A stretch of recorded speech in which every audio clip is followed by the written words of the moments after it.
Pro Security präsentiert 061 Live. Die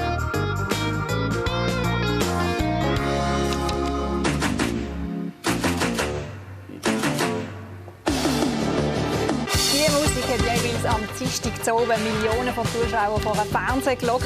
Das ist die Musik von «Ein Fall für zwei». Und der grosse Star von dieser Sendung ist jetzt hier bei mir im Studio. Es ist der Klaus Theo Gärtner alias Josef Matula.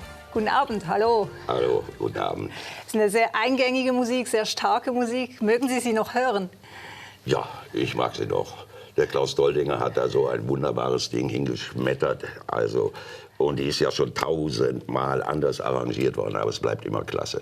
Ja, sie hat sich auch verändert innerhalb der Jahre. Das sage ich des Öfteren schon umarrangiert. Ja, welche Version ist Ihre liebste? Immer noch die erste. Die erste, die ist wirklich stark. Das ist auch eine der ersten, nicht ganz die erste, aber ja.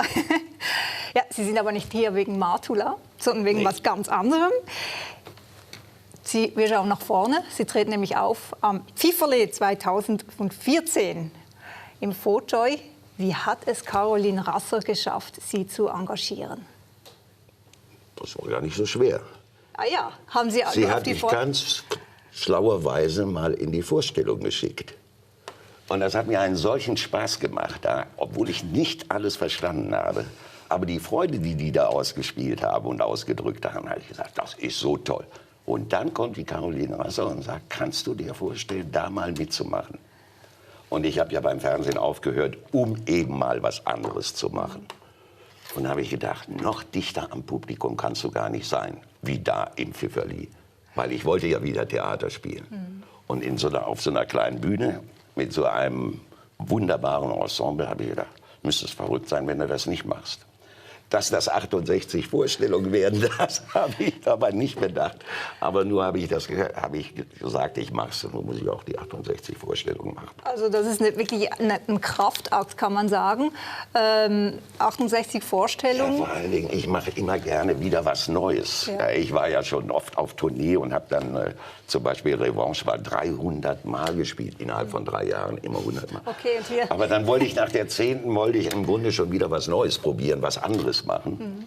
So wird es mir hier auch gehen und der Rest wird dann Disziplin sein. Durchhalten. Abends ins Theater. Sie haben gesagt, so direkt mit dem Publikum, das ist ja auch noch speziell in der Fotoy-Bühne. Das ist eine ganz kleine Bühne, alles sehr eng, auch hinten, wo sich die Schauspieler aufhalten. Das macht nichts. Und dann unten aber auch, ich meine, es ist wirklich gleich auf dem Publikum, das gefällt Ihnen aber. Direkter Kontakt und vor allen Dingen, man kann ja im Gegensatz, King Lear, da kann ich ja nicht mit dem Publikum korrespondieren. Was im Pfifferli oder bei diesem, was wir da machen, dieses Kabarett oder wie immer das heißen mag, ist das ja ein Heidenspaß. Und wie erklären Sie Ihren Berlinern Freunden denn, was da das Pfifferli ist? Den Berlinern, das ist schwer, weil die haben mit Fastnacht ziemlich wenig am Hute und das, was Fastnacht ist in Berlin, das ist also importiert aus Köln oder aus Mainz. Das ist ja dann wieder Hochburg Fastnacht. Ja, aber das findet dann im kleinen Rahmen statt, so mehr Saalkarneval. Ja. Aber was sagen Sie so den Berlinern, was Sie da jetzt machen? Wenn ich Ihnen das genau erklären soll, dann sage ich immer, ja, was ist denn das? Ich sage, ja, das ist sowas wie Kabarett. So. Okay, ja, es ist ja auch ein Vorfastnacht, hat sehr viel damit zu tun.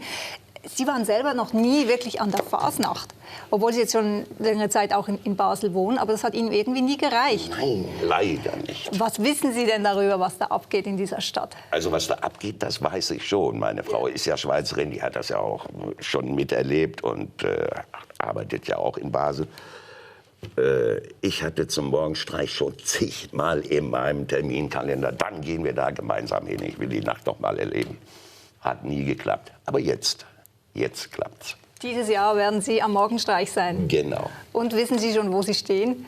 Das weiß ich noch nicht. Okay, vielleicht wollen Sie es auch nicht sagen, sonst sind alle... Doch. Ich weiß schon, wo ich stehe. Ich werde auf einer Brücke stehen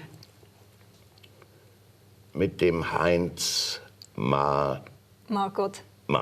Okay. Genau. Und gut. werde 5 Minuten lang ein bisschen über Basler Fastnacht palavern. Oh ja, was werden Sie da erzählen? Das weiß ich noch nicht. Das werde ich mit dem Weil Heinz da wissen machen. Sie, auf vor allem vom Hören sagen, oder haben Sie sich schon so eingelesen? So ein bisschen. So. Ich krieg's ja mit. Ich bin ja mit Fastnachtern jeden Tag zusammen. Obwohl, das sind auch keine Fastnachter. So im Grunde, die machen halt die Vorfastnacht. Das ist eine andere Geschichte, die Vorfastnacht ein Stück weit auch. Ja.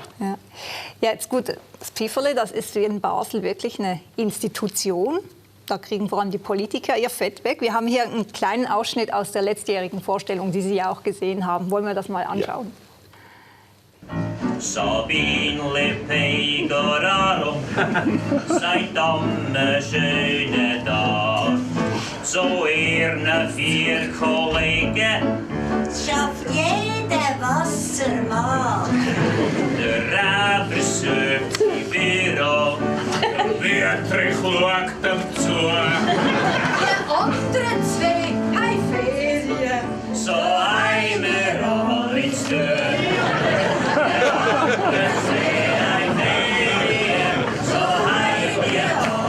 tun. Das gehört zur Fasnacht, dass man auch mal auf die Schippe genommen wird. Es ist ja auch näher, wenn man drankommt. Und ich habe es sehr genossen. Es ist ein gutes Stück, eine gute Schnitzelbank auch gesehen. Also es ist wirklich ein Genuss gewesen. Ich hoffe, das sagt man dann auch. Okay. Wie stark müssen Sie sich denn jetzt so in diese regionale Politik auch so ein bisschen einlesen und einfühlen für diese Muss Aufführung? ich nicht, tue ich ja sowieso. Ich lese ja hier nur jeden Tag die Zeitung und lebe ja hier schon seit einiger Zeit. Weiß also um die Problematik, die es in dem Stück gibt. Sind Sie voll dabei? Wie politisch sind Sie? Also ich bin kein Parteipolitiker. Ansonsten bin ich ein sehr politisch denkender Mensch, sagen wir so. Ein kritischer Mensch auch, will Sie die Gesellschaft auch anschauen? Aber nicht nur kritisch, halt politisch auch. Wie äußert sich das in Ihrem Leben?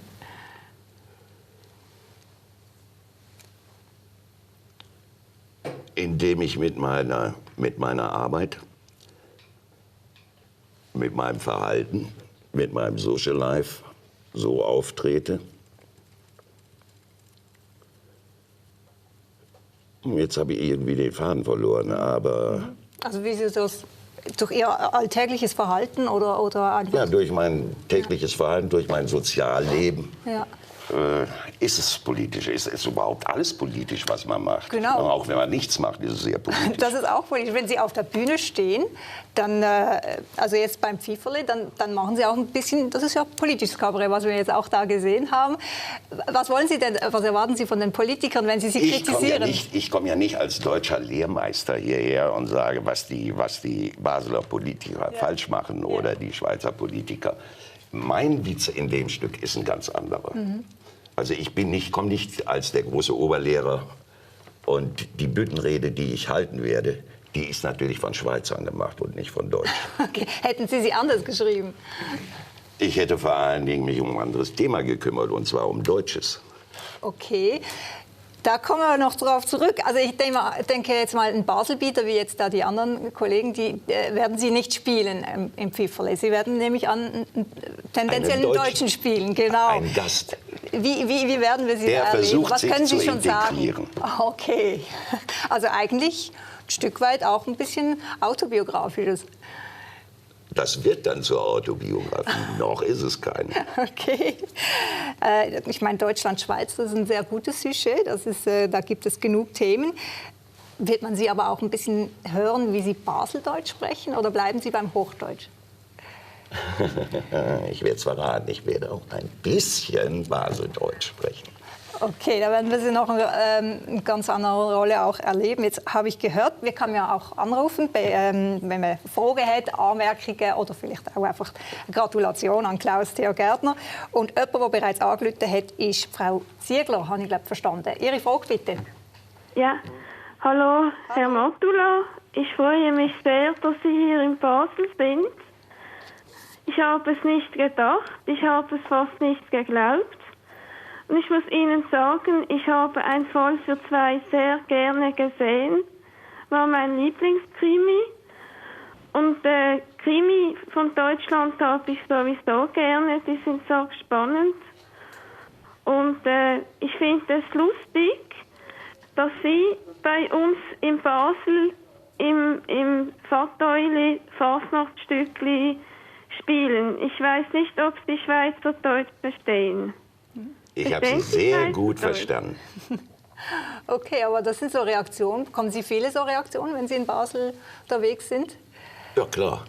Neulich durfte ich aus der Straßenbahn nicht aussteigen, weil so ein Damenkränzchen mich quasi gekidnappt hat. Ich durfte nicht aussteigen, musste erst mal 1000 Fragen beantworten. Schön, okay. Auch von dem ehemaligen Hund, was der macht, den ein Anwalt vor 7, 8 Jahren in der Serie malte. Und das war sehr wichtig, wie es diesem Hund geht. Okay, wie geht's ihm denn? Lebt er noch? Das Ich ist glaube ja schon... nicht. Ich glaube nicht, aber ich glaube, für die Dame habe ich ihn leben lassen. Oh, das ist auch Habe ich ihm, glaube ich, gesagt, dass es ihm sehr gut geht. Dass er, ja. Thema Deutschland-Schweiz, das ist ein Thema im Pfifferle, es ist ein alltägliches Thema auch für Sie.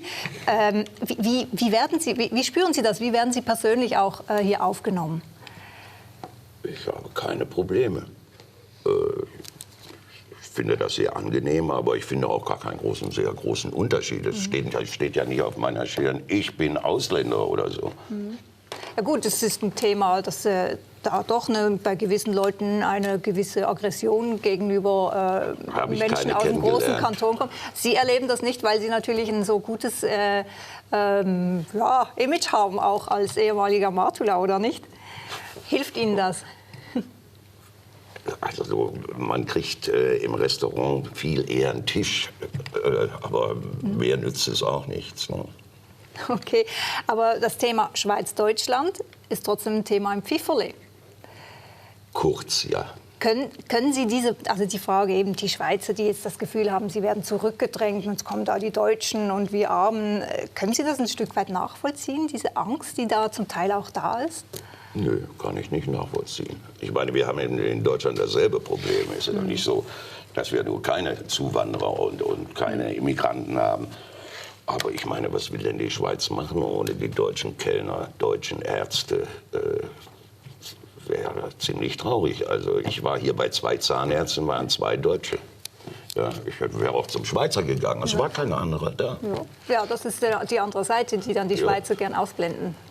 Okay. Und in Restaurants erlebe ich auch nur deutsche Kellner. Ja. Das ist so, ja. Warum wohl? Warum wohl, ja.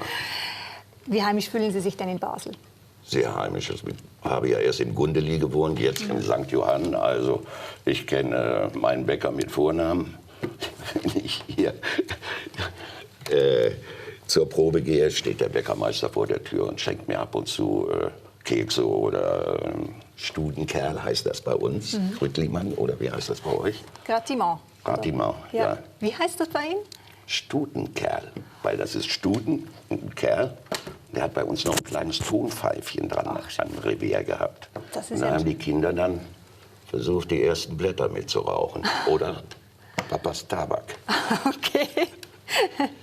Ja, das ist ja immer so eine Frage. Sie haben Ihren Wohnsitz, Sie wohnen schon länger hier, sind aber immer wieder gependelt natürlich für die Also mein Arbeit. Hauptwohnsitz habe ich in Berlin und wegen der Steuerbehörden muss man das klären. Ja. Mein Hauptwohnsitz ist in Berlin und da es keine 2 Wohnsitze gibt, habe ich zwar einen Ausweis, dass ich mich hier aufhalten darf.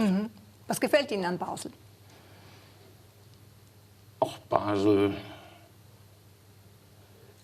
Am besten gefallen mir die Verkehrsverbindungen.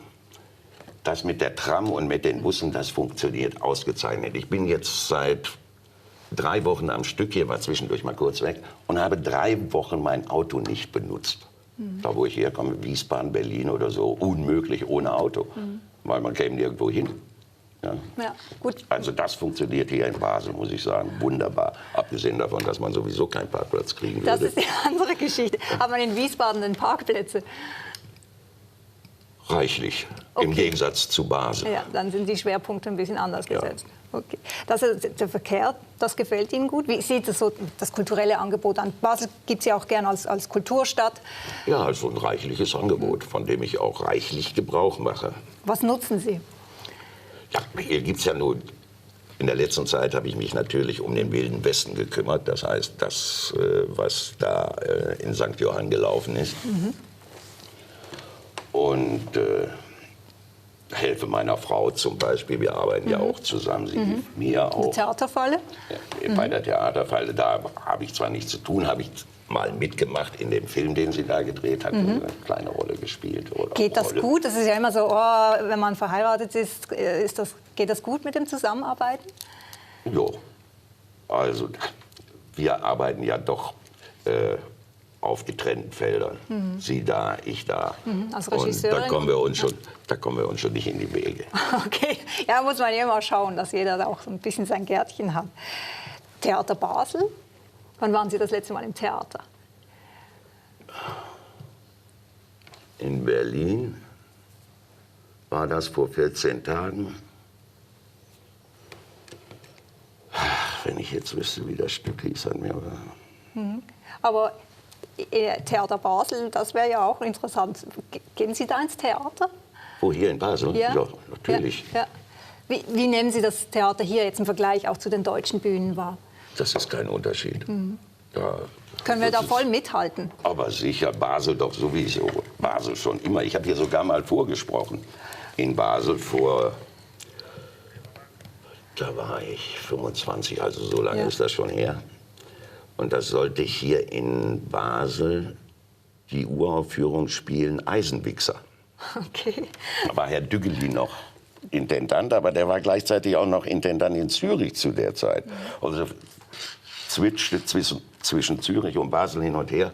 Und ich saß hier den ganzen Tag und spielte in Oldenburg und hatte abends in Oldenburg Vorstellungen. Das heißt, ich musste mit dem Zug noch nach Oldenburg zurück. Okay. Und Herr Düggelin kam nicht und kam nicht und kam nicht. Aber der Regisseur, Horst Siede war das, der kam auch nicht. Ich saß alleine im Theater und dann kam der Dramaturg und sagte, ja, dann sprechen Sie mir doch mal vor. Ich sage, warum soll ich denn hier vorsprechen? Es geht doch, ist doch klar, worum es hier geht, was ich hier spielen soll. Ja, aber ich möchte das mal wissen. Und dann habe ich gesagt, nee, habe mich in den Zug gesetzt, bin wieder zurückgefahren. Das ganze Ding ist geplatzt. Dafür habe ich die Rolle dann im Fernsehen gespielt. Okay. Was ist für Sie gutes Theater? Bitte? Was ist gutes Theater für Sie? Wann stimmt es? Wann merken Sie, Wenn es fesselt, jetzt. wenn es fesselt, wenn es verstanden wird auch. Das ist ganz wichtig. Ja, wenn es fesselt, wenn es mitreißt, das ist gutes Theater. Und wenn ich vielleicht auch noch was mit nach Hause nehmen kann, eine Erkenntnis für mich. Wir haben noch einen Anrufer, aber ich komme da auch gerne darauf zurück. Der Herr Martin ist am Telefon. Herr Martin, jetzt können Sie Ihre Frage stellen. Ja, Herr Matula. Ja. Herr Gärtner ist es. Lass Sie, ich muss ein Kompliment machen. Das ist die beste Fernsehsendung, ein Fall für zwei, immer am Dienstag. Danke, hört man gern. Und ja, und die. Ja, Sie müssen den Fernseher auf jetzt, lautlos stellen. Ton abgestellt. Und dann wieder vom Schweizer Fernsehen, wo ein bisschen Gage verlangen. Die haben am Dienstag immer noch euch eingeblendet, als die kommen vom Ding. Bis haben sie die Sendung schon lange nicht mehr gebracht. Die werden ein bisschen Geld verlangen vom Schweizer Fernsehen. Es ist nämlich eine Katastrophe. Die Schweizer machen alles den Deutschen nach. Und wir müssen denen etwas verlangen. Denn die haben immer euch gebracht als Tückerli. Dabei haben die Sendung gar nicht mehr gehabt. Ich wünsche euch alles Gute, die sind die Beste gewesen. Es ist einfach Schweizer, ich darf nicht weiterreden. Okay, also merci vielmals. Dankeschön, danke. Wunderschön, also ja, Sie werden vermisst. Sagt meine Mutter auch. Ja, aber man spürt Aber auch, sie versteht, meine Mutter versteht auch, wenn ich dann sage, nach 32 Jahren, ich möchte mal was anderes machen. ja klar, eben, das ist ja auch die Sache. Also, was Sie sagen, dieser direkte Kontakt mit dem Publikum, das hatten Sie als Fernsehstar, hatten Sie das Natürlich nie nicht. so. Was ist es denn, diese Erkenntnis, kommen wir doch darauf zurück, also diese Erkenntnis, die Sie sich wünschen, dass der Zuschauer mit nach Hause nimmt. Was wollen Sie da bewegen, wenn Sie auf der Bühne stehen? Also so Großes will ich gar nicht bewegen. Und wenn ich sage, dass er was mit nach Hause nimmt, sei es nur ein guter Witz, den er dann zu Hause erzählen kann. Das wäre das Einfachste, wenn er aus der Komödie kommt. Ja, das ist ja schon Nein, viel. dass er für sein Leben oder vielleicht sieht, wie man Probleme anders lösen kann, als er sie gelöst hat, weil sie auf der Bühne so gelöst werden. Ja, oder, was weiß ich, tritt zu einem anderen Glauben über. Oh, Zum Beispiel. gut, das sind jetzt ganz große Worte. Ja. Okay. Aber Sie haben es doch 32 Jahre lang als Fernsehstar ausgehalten. Das ist ja auch eine unglaubliche Nicht als Leistung. Fernsehstar, ich Ja, habe das schon. als Schauspieler ausgehalten. Ja, aber Sie wurden auch ein Star dadurch auch. Also wenn man das auch jetzt gut, hört, aber wie die Arbeit Zuschauer- bleibt dieselbe, Ja. auch für einen Star. Was ist es denn? Was braucht es eben neben dem Talent, das Sie zweifellos haben, aber es braucht eben noch mehr, dass das so funktioniert? Glück. Ja. Was waren Ihre... Talent haben alle. Talent mehr oder weniger. Aber zu dem das Talent alleine nützt gar nichts. Wenn ich am falschen Ort zur falschen Zeit bin, nützt mir mein Talent gar nichts. Bin ich aber mit meinem Talent an dem richtigen Ort, also beim Vorsprechen im Theater oder beim Casting und das ist der richtige Moment und ich bin auch noch gut drauf. An dem Tag kann ich auch ganz schlecht drauf sein und es gelingt mir nichts. Dann habe ich Pech gehabt. Ja. Dann habe ich viel Talent, aber Pech gehabt. Ja, aber zu dem Talent, wenn man das hat und das Glück, dann kommt die Arbeit und die Disziplin. Und die braucht man auch. Und Durchstehvermögen. Also eben nicht einfach dann irgendwann nachlassen und nachlässig werden, sondern wirklich dranbleiben. Das merkt der Schauspieler schon, wenn er dann das Glück hat, ein Engagement zu haben oder einen Filmvertrag oder sowas. Das merkt er dann schon sehr schnell, dass das harte Arbeit ist. Was war denn für Sie dieser glückliche Moment, also das, wo Sie im richtigen Moment am richtigen Ort war?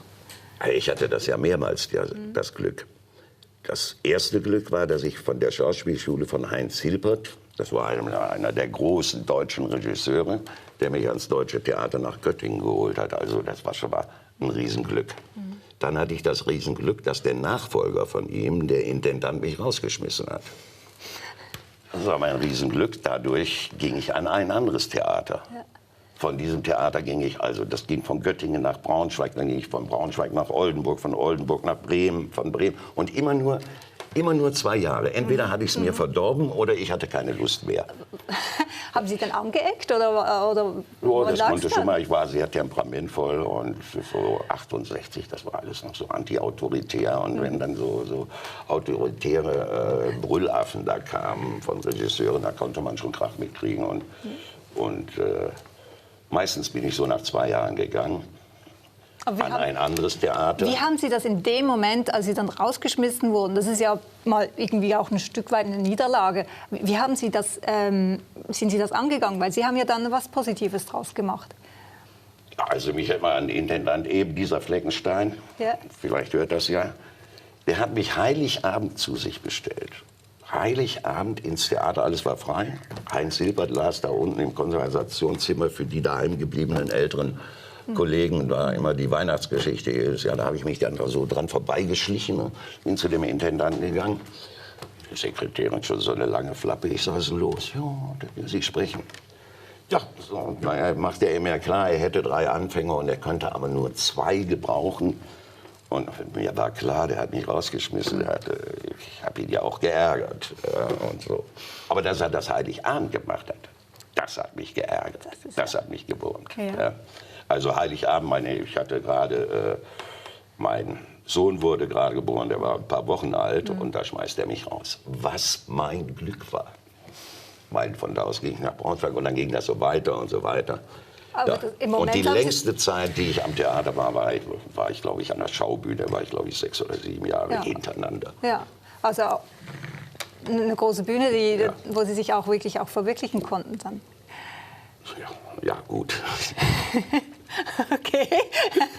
Wieso lachen Sie jetzt? Das ist so ein Wort, das ist so verwirklicht. Ja. Habe ich gespielt an Sie haben Theater. Gespielt, gearbeitet. Ja, okay. Theater habe ich gespielt. Wir haben nochmals einen Anruf. Frau Neckler ist am Telefon. Frau Neckler, jetzt können Sie Ihre Frage stellen. Grüezi miteinander. Grüezi. Ich möchte gerne den Herrn Matula mal fragen, ob er schon mal in Basel im St. Jakob Park war, Fußball schauen. Oh. Das ist ein großes Thema. Nee, war ich noch nicht. War ich noch nicht. Aber Fußball ist schon Thema Ja, für Sie. Fußball ist schon Thema, klar. Ja, und beim letzten Fußballspiel da, FCB gegen Schalke. Das waren doch diese grandiosen, wunderbaren Schiedsrichter, die da 4 Mann im Abseits nicht sehen, rote Karte geben für nichts. Also diese Schiedsrichter, ich weiß nicht, wo die herkamen, aber die haben wirklich die rote Karte verdient. Und für wen haben Sie da gefans? Ja, ich bin ja, also hier bin ich natürlich Basel-Fan, Okay. das ist klar. Ich bin natürlich auch Dortmund-Fan, aber sonst begeisterter Basel-Fan, weil ich war zum ersten Mal im Stadion in St. Jakob und habe Basel gegen Manchester gesehen. Und Manchester hatte verloren gegen Basel. Wunderschön. Da war ich natürlich stolz auf Basel. Und da haben Sie voll mitgefiebert. Ja, natürlich. Ja, früher war Ihr letzter Fall, ein Fall für 2. Wie erleben Sie diese Zeit? Das ist ja auch ein Abschied nach so langer Zeit. Also das ist ja jetzt auch schon wieder ein Jahr her. Ja, klar. Und wir haben reichlich Abschied gefeiert. Okay. Ja, Aber danach mehrmals. kein Loch oder so? Überhaupt nicht, hat ja reichlich zu tun. Ich bin ja dann gleich mit auf Reise gegangen mit meiner Frau. Das war ja auch der Grund, warum wir aufgehört haben, weil wir endlich mal mit unserem LKW uns ein bisschen bewegen wollten. Mit dem LKW sind Sie durch Afrika gereist? Durch einen Teil von Afrika, durch Nordafrika. Aber Sie haben sich viel Zeit genommen auch. Wir haben uns ein bisschen Zeit genommen, ja. Eine abenteuerliche Reise. Was war so das Erlebnis, was Sie am meisten jetzt auch mit nach Hause genommen haben? Auf dieser Reise, abgesehen von den grandiosen Landschaften bei Marokko zum Beispiel, das hat ja abgesehen jetzt mal von der Wüste in Algerien und Mali, aber Marokko ist ein Land, da haben sie alles. Berge, Dschungel, Meer, Wüste. Ja. Also was im Moment da spannend war, das war an der Grenze zu Algerien, wo wir jetzt nicht wussten, sind wir jetzt in Algerien oder ist in der Wüste ein bisschen schwierig. Ja. Sind wir jetzt hier eigentlich in Algerien oder sind wir hier in Marokko? Und dann kommt ein Militärkonvoi auf uns zu, so im Kollisionskurs, ja, mit Maschinengewehren oben drauf. Okay. Und da haben wir gedacht, die sehen ja genauso aus wie wir. Aber die kamen und wollten Gott sei Dank nur Luft für ihre Jeeps. Okay, das war dann eine positive Begegnung mit den Ja, aber erst hatten wir schon ein bisschen Schiss. Sagen wir, was wollen die uns jetzt? Was hätten ja auch Touareg sein können und sagen, gebt uns mal schön eure Allradautos. Wir brauchen die. Ja, okay. Ja. Nein, das waren halt marokkanische Soldaten, die Luft haben wollten für ihre Reifen. Wunderschön. Wir haben noch mal einen Anruf. Es ist Frau Bernauer, die eine Frage hat. Frau Bernauer? Ja, hallo, da ist Frau Bernauer-Henny. Ich möchte gerne den Herrn Matula fragen, ob er vielleicht noch mal eine Krimi macht mit dem Markus Lessing. Weil ich habe alle seine Krimi gesehen mit allen seinen Anwälten, die er gemacht hat. Und ich mag den Herrn Matula sehr. Aber am besten habe ich die Krimi gesehen mit dem Markus Lessing. Macht er vielleicht noch mal so etwas mit dem Markus Lessing? Okay. Also der Markus Lessing, der ja eigentlich Paul Frielinghaus heißt, der macht auch Theater. Und der schilt jetzt im Moment ein bisschen. Aber der hat keine Lust mehr, den Rechtsanwalt zu spielen. Und den musste ich schon überreden, ein Jahr lang überreden, noch weiterzumachen bis Folge 300. Und das hat er dann gemacht. Aber jetzt ist er auch froh, dass er es nicht mehr, weil er auch mal was anderes machen möchte. Sie wurden jetzt mehrmals als Herr Matula angesprochen. Ja, aber ich weiß ja, wer gemeint ist. Okay. Ja, können Sie das dann noch unterscheiden? Also, Kann ich unterscheiden. stört Sie das manchmal auch? Also Sie sind ja nicht Matula, Sie sind Klaus-Theo Gärtner. Ja, zu Anfang hat mich das ein bisschen gestört. Mittlerweile habe ich mich dran gewöhnt. Aber ich sage ja auch dann, Herr Matula, dann sage ich meistens, den spiele ich. Aber den Matula, das ist jetzt trotzdem nicht ganz los, habe ich gehört. Ja, wie denn auch nach 30 Jahren? Selbst Sie reiten ja drauf rum. Ja, nee, aber ich meine für die Zukunft. Gibt es da noch mal was? Ja, da gibt es noch mal was. Das ist in Planung, soll im nächsten Jahr losgehen, im Sommer. Und zwar für den Samstagabend ist das geplant, 20:50 Uhr, 90 Minuten, nur Matula. Also Matula, der Rentner, der die Abenteuer dann erlebt. Der Rentner, der sich auch nicht zur Ruhe setzen kann, denke ich jetzt mal. Ja, der kommt gar nicht dazu, sich zur Ruhe zu setzen. Genau, da sehe ich gewisse Parallelen Ja. zu Ihnen. Sie dürften sich theoretisch auch zur Ruhe setzen, das machen Sie aber nicht. Jetzt treten Sie auf dem Pfifferle und haben weitere Pläne, eben der Matula und andere Pläne noch weiter. Wie sieht es aus? So, was wollen Sie noch spielen? Was ich noch spiele, sagen wir mal so, was ich schon zugesagt habe, was ich schon machen werde, das ist, wenn das hier fertig ist, werde ich eine kleine Pause machen und dann werde ich in Braunschweig die West Side Story machen. Das heißt, ich werde sie nicht machen, ich spiele da den Sergeant Kropke. Ach, wunderschön. Okay, der muss aber nicht singen, glaube ich. Nee, der muss nicht singen. Der muss aber, es gibt einen schönen Song rund um ihn, genau, wunderschön. Und da haben Sie nicht ganz so viele Vorstellungen, aber es ist eine längere Zeit, denke ich, dass Sie da spielen werden. Wie Nee, sieht das aus? ist nur kurze Zeit, das sind 18 Vorstellungen nur, das geht. Weil dann fange ich schon wieder an zu drehen, dann ist keine Zeit mehr. Okay. Und wenn Sie jetzt einfach so einen Wunsch frei hätten, was würden Sie eigentlich sehr gerne noch mal spielen? Ganz frei. Das ist immer so. So ein Traum. Nee, das kann man nicht. Man kann sagen, oh, der King Lear, jetzt bist du so in dem Alter, jetzt müsstest du mal den King Lear spielen oder so.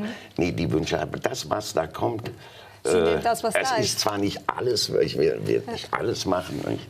Aber so was Verrücktes, was ich jetzt mache, das habe ich ja noch nie gemacht. Das probiere ich ja neu aus. Super. Ja, und mal sehen, was das Nächste ist. Vielleicht ist das auch ein Film oder... Also Sie lassen sich auch vom Leben überraschen. Ja, klar. Außerdem habe ich noch vor zu reisen. Also Eben. allzu festlegen will ich mich nicht. Okay, also ich wünsche Ihnen ganz viel Erfolg jetzt auf der Pfifferle-Bühne. Freuen wir uns alle. Ja, ich mich auch. Und natürlich für West Side Story und für Ihre Reisen. So, Alles das kann Gute. man übrigens noch Karten kaufen. Genau, das wollte ich noch sagen. Nämlich Pfifferle kann man sehen ab dem 10. Januar im Foto. Es hat, glaube ich, noch ein paar... Ganz wenige, es sind nicht viel. Also muss man sich präsieren, wenn man den Klaus-Theo Gerner live auf der Bühne will erleben. Das ist gesehen vom 061 live. Jetzt geht es gerade weiter mit dem «Was läuft?» und da sieht man Bilder vom Cirque du Soleil.